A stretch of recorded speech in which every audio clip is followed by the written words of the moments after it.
नमस्कार भक्तों, आज मैं आपको एक ऐसा दिव्य, दुर्लभ और रहस्यमय मंत्र सुनाने जा रहा हूं, जिसे बड़े बड़े साधक और तांत्रिक भी गुप्त रखते हैं।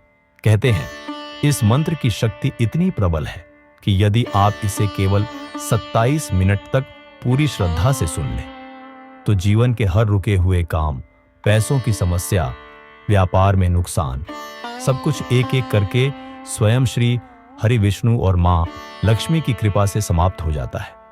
लेकिन ध्यान रखिए, इस मंत्र को अधूरा सुनना वर्जित है।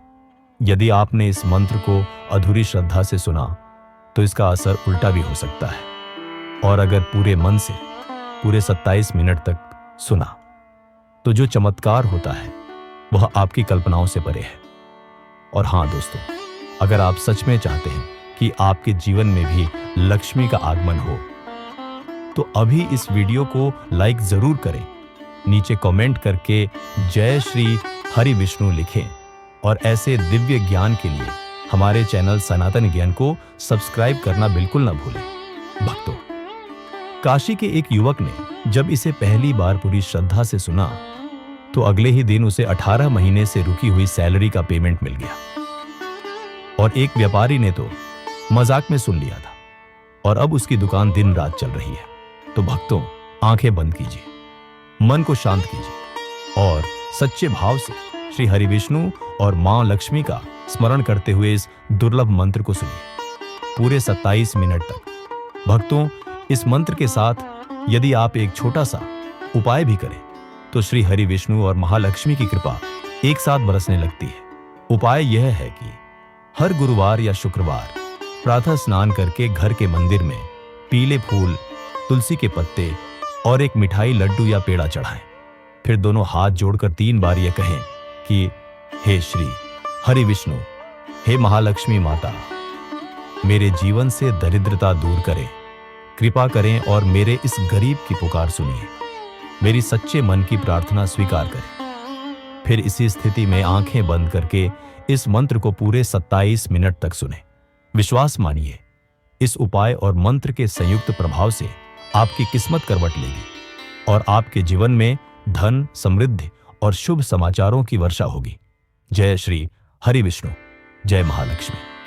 अगर आपने अभी तक लाइक नहीं किया तो अभी करें, नीचे कमेंट करें AUM नारायणाय नमः और सब्सक्राइब करें, ताकि यह दिव्य ऊर्जा हर दिन आपके जीवन में प्रवेश करती रहे।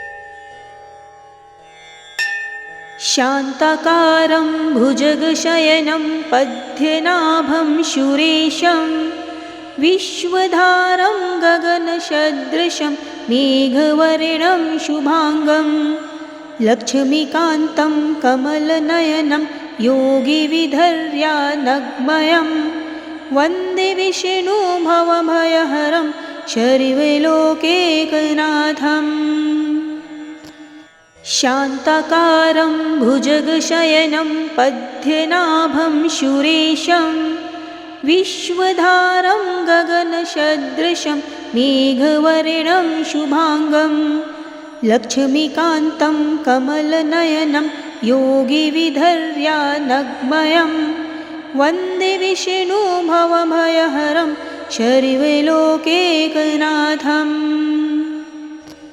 शान्ताकारं भुजगशयनं पद्मनाभं सुरेशं विश्वधारं गगनसदृशं मेघवर्णं शुभांगं लक्ष्मीकान्तं कमलनयनं योगिविधर्यानग्मयं वन्दे विष्णु भवभयहरं शर्वलोकैकनाथम्।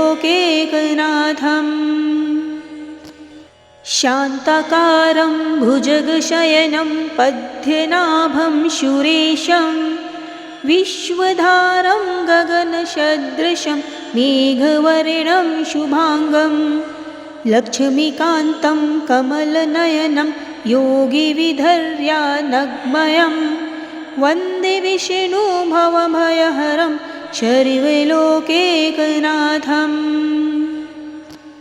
शान्ताकारं भुजगशयनं पद्मनाभं सुरेशं विश्वधारं गगनसदृशं मेघवर्णं शुभाङ्गं लक्ष्मीकान्तं कमलनयनं योगिविधर्यानग्मयं वन्दे विष्णुभवभयहरं शर्वलोकैकनाथम्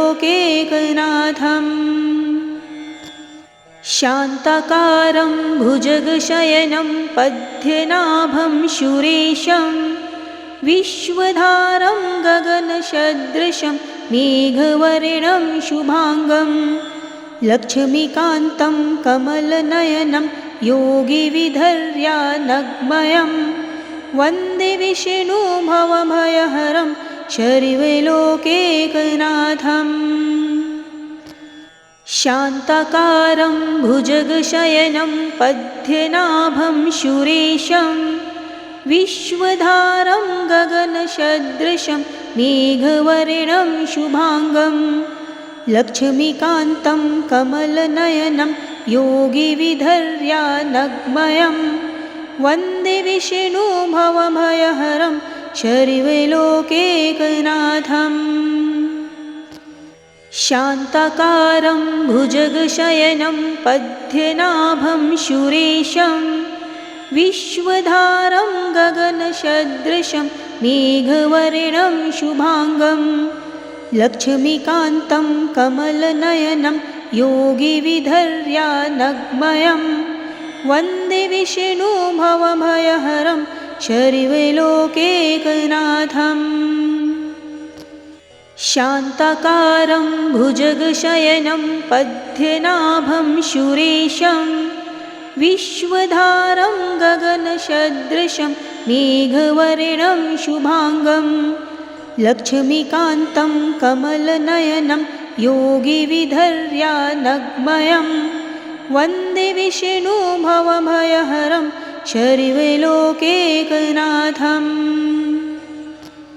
शान्ताकारं भुजगशयनं पद्मनाभं सुरेशं विश्वधारं गगनसदृशं मेघवर्णं शुभाङ्गं लक्ष्मीकान्तं कमलनयनं योगिविधर्यानग्मयं वन्दे विष्णुभवभयहरं शर्वलोकैकनाथम् शान्ताकारं भुजगशयनं पद्मनाभं सुरेशं विश्वधारं गगनसदृशं मेघवर्णं शुभाङ्गं लक्ष्मीकान्तं कमलनयनं योगिविधर्यानग्मयं वन्दे विष्णुभवभयहरं शर्वलोकैकनाथम् शान्ताकारं भुजगशयनं पद्मनाभं सुरेशं विश्वधारं गगनसदृशं मेघवर्णं शुभाङ्गं लक्ष्मीकान्तं कमलनयनं योगिविधर्यानग्मयं वन्दे विष्णुभवभयहरं शर्वलोकैकनाथम् शान्ताकारं भुजगशयनं पद्मनाभं सुरेशं विश्वधारं गगनसदृशं मेघवर्णं शुभाङ्गं लक्ष्मीकान्तं कमलनयनं योगिविधर्यानग्मयं वन्दे विष्णुभवभयहरं शर्वलोकैकनाथम् शान्ताकारं भुजगशयनं पद्मनाभं सुरेशं विश्वधारं गगनसदृशं मेघवर्णं शुभाङ्गं लक्ष्मीकान्तं कमलनयनं योगिविधर्यानग्मयं वन्दे विष्णुभवभयहरं शर्वलोकैकनाथम् शान्ताकारं भुजगशयनं पद्मनाभं सुरेशं विश्वधारं गगनसदृशं मेघवर्णं शुभाङ्गं लक्ष्मीकान्तं कमलनयनं योगिविधर्यानग्मयं वन्दे विष्णुभवभयहरं शर्वलोकैकनाथम्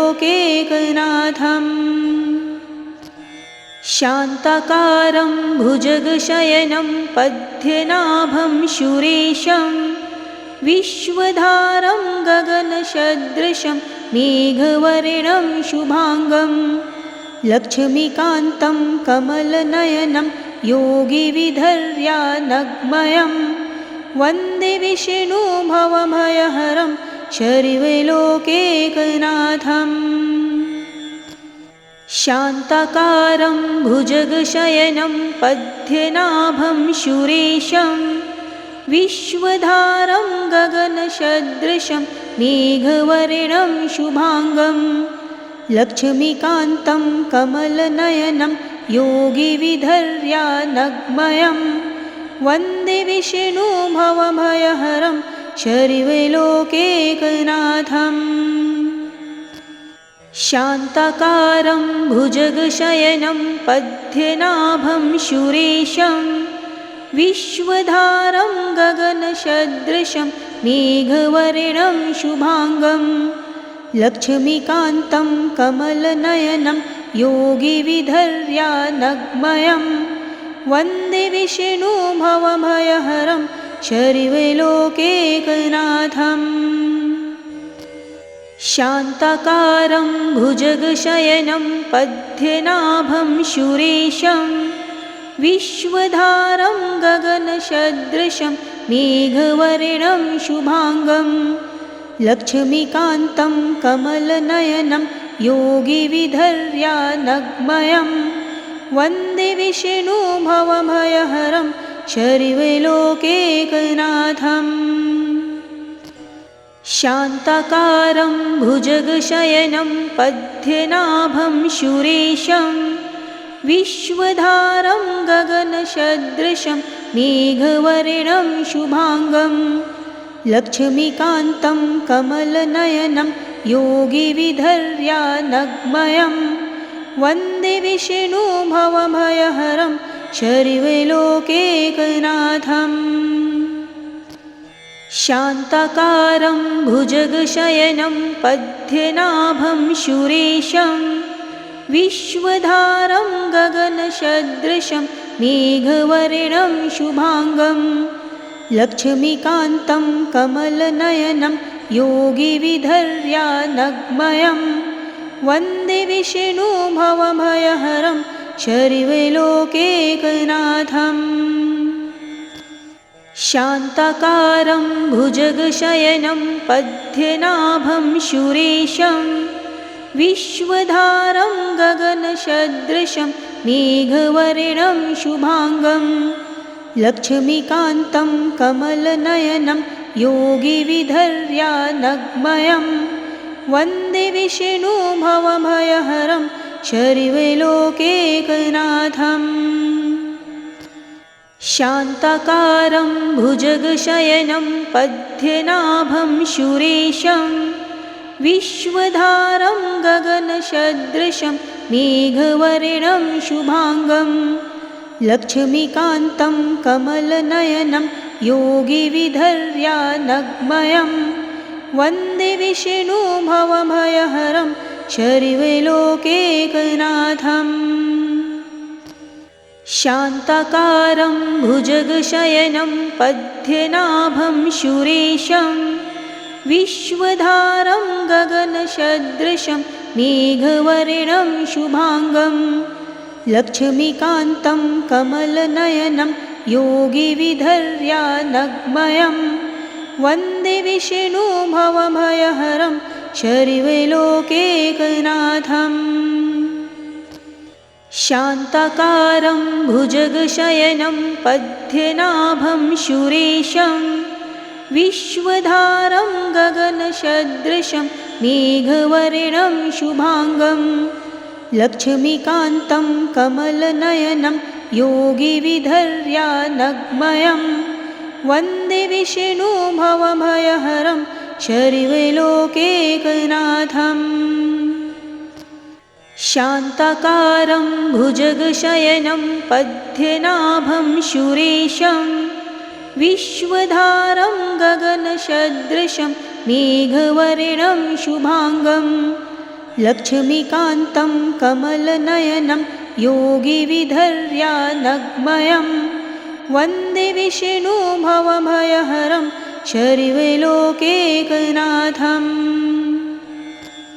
शान्ताकारं भुजगशयनं पद्मनाभं सुरेशं विश्वधारं गगनसदृशं मेघवर्णं शुभांगं लक्ष्मीकान्तं कमलनयनं योगिविधर्यानग्मयं वन्दे विष्णु भवभयहरं शर्वलोकैकनाथम्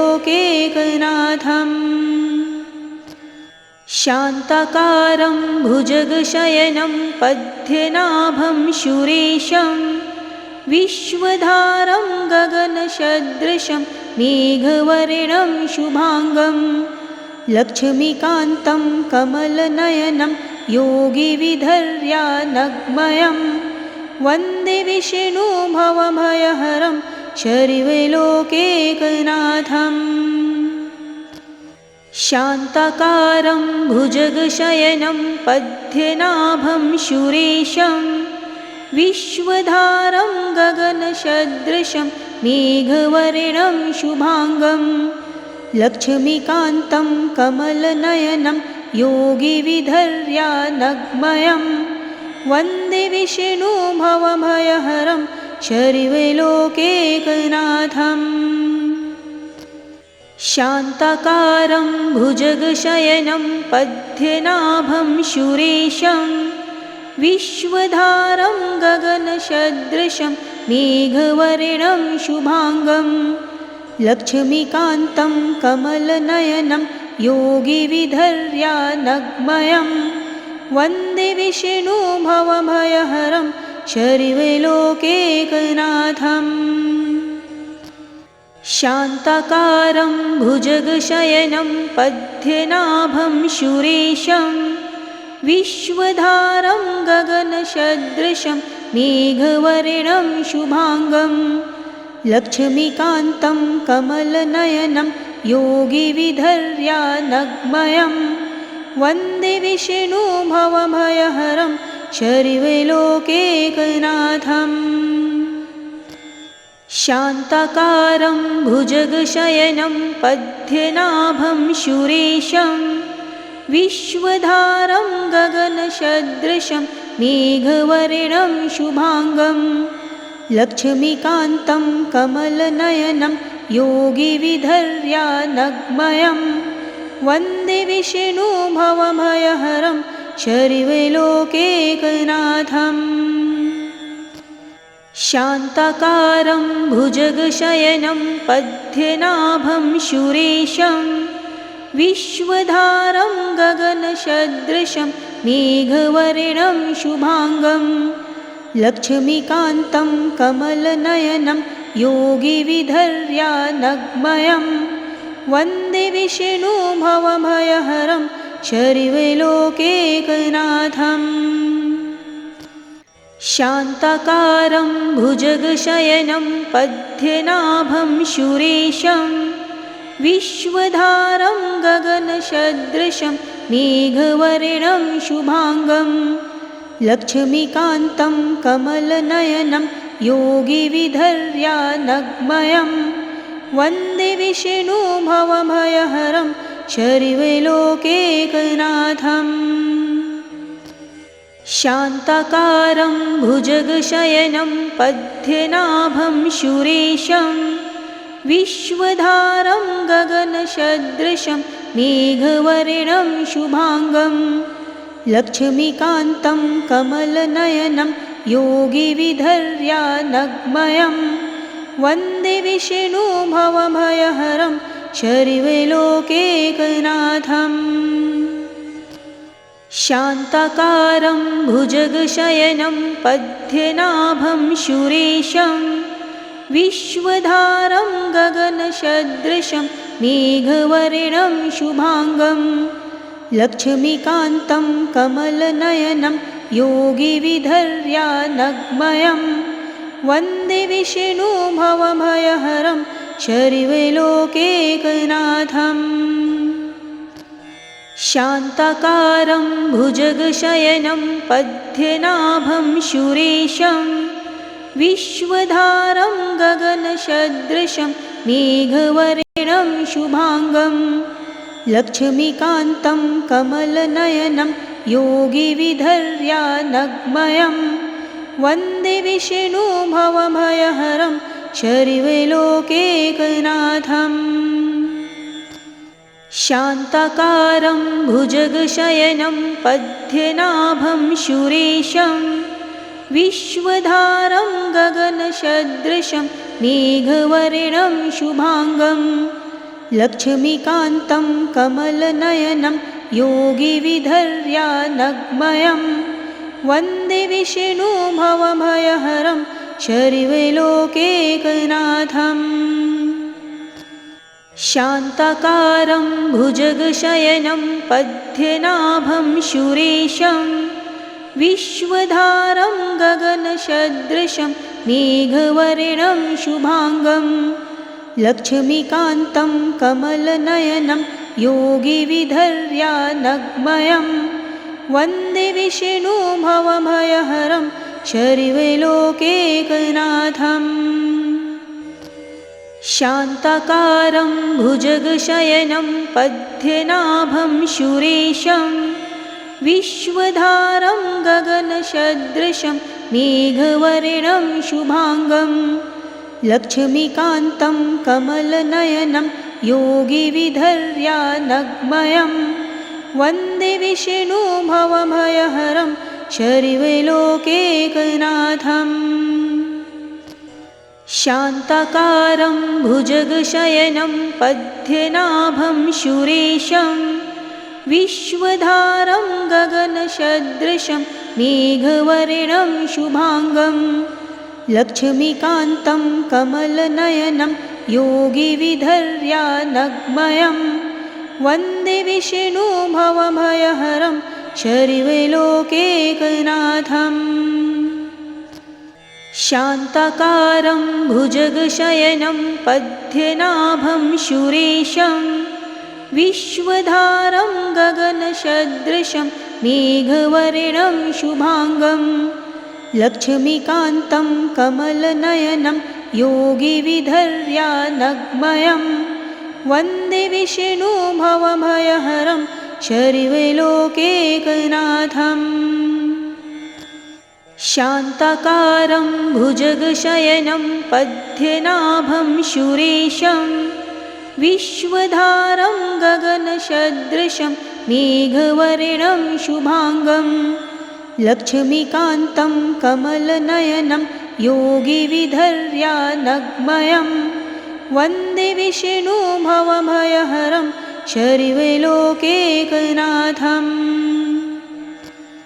शान्ताकारं भुजगशयनं पद्मनाभं सुरेशं विश्वधारं गगनसदृशं मेघवर्णं शुभाङ्गं लक्ष्मीकान्तं कमलनयनं योगिविधर्यानग्मयं वन्दे विष्णुभवभयहरं सर्वलोकैकनाथम्।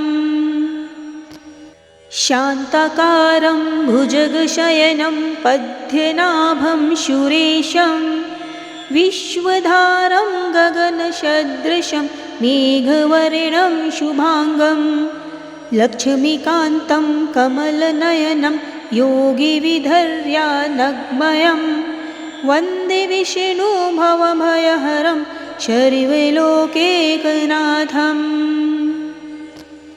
शान्ताकारं भुजगशयनं पद्मनाभं सुरेशं विश्वधारं गगनसदृशं मेघवर्णं शुभाङ्गं लक्ष्मीकान्तं कमलनयनं योगिविधर्यानग्मयं वन्दे विष्णुभवभयहरं सर्वलोकैकनाथम्। शान्ताकारं भुजगशयनं पद्मनाभं सुरेशं विश्वधारं गगनसदृशं मेघवर्णं शुभाङ्गं लक्ष्मीकान्तं कमलनयनं योगिविधर्यानग्मयं वन्दे विष्णुभवभयहरं शर्वलोकैकनाथम् शान्ताकारं भुजगशयनं पद्मनाभं सुरेशं विश्वधारं गगनसदृशं मेघवर्णं शुभाङ्गं लक्ष्मीकान्तं कमलनयनं योगिविधर्यानग्मयं वन्दे विष्णुभवभयहरं शर्वलोकैकनाथम् शान्ताकारं भुजगशयनं पद्मनाभं सुरेशं विश्वधारं गगनसदृशं मेघवर्णं शुभाङ्गं लक्ष्मीकान्तं कमलनयनं योगिविधर्यानग्मयं वन्दे विष्णुभवभयहरं शर्वलोकैकनाथम्